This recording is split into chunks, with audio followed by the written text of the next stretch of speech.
tormi ja tuulega. Ja selle põhiline saatajfaktuur on akordide mängimine näiteks ülevalt all. Noh, ega vahet ei ole, tegelikult võib ka mängida alt ülesse.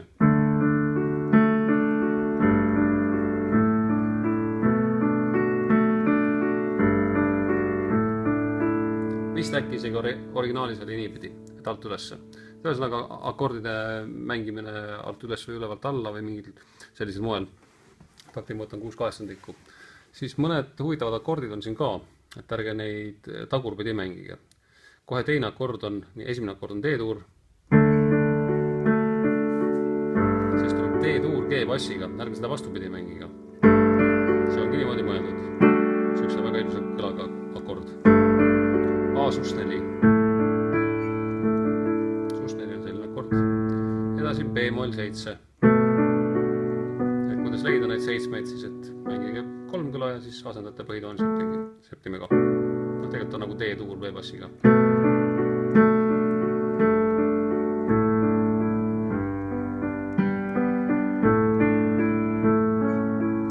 Kui sus4 ja puhas 3 kõla on kõrvuti, siis näiteks niimoodi.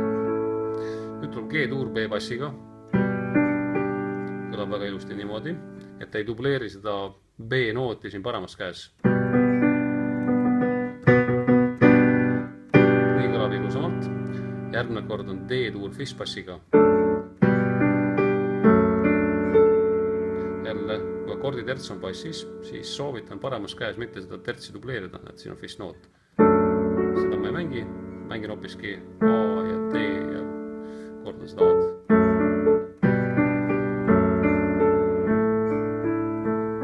Seda veel laulusti.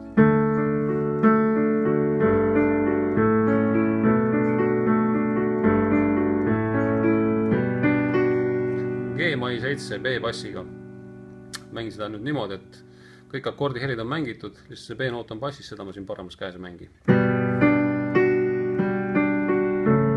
A-tuur Cis-bassiga, jällegi akordi tertsi, sissi ma ei dubleeri.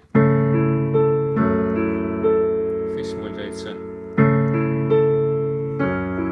Võib mängida samamoodi nagu siin seda A-tuuri, aga võib ka mängida nii.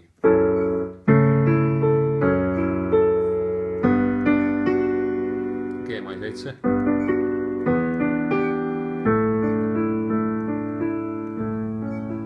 Ja nii edasi, siin tuleb nüüd neid erinevaid akorde, et kui te mõnega jääte jänni, siis vaatame neid järgmises tunnis üle.